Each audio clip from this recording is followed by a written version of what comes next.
కడపలోని Ola bike showroom మూసివేయడంతో కస్టమర్లు ఆందోళన నిర్వహించారు. డబ్బులు చెల్లించినా బైక్లు ఇవ్వడం లేదని చెబుతున్నారు.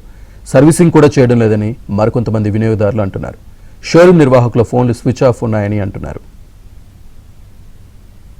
ఓలా బైక్ కోసం బుక్ చేశాను. 82,000 పేమెంట్ చేశాను. బుక్ చేసినప్పటి నుంచి ఇప్పటి వరకు షోరూమ్ క్లోజ్ చేసింది. ఎవరు రెస్పాండ్ అవ్వడం లేదు. బండి ఎప్పుడు ఇస్తారో తెలియట్లేదు.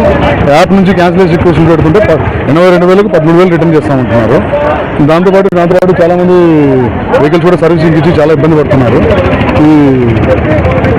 ఇన్ని తగిన చర్యలు తీసుకుని బాగా న్యాయం చేయాలని కోరుకుంటున్నాను.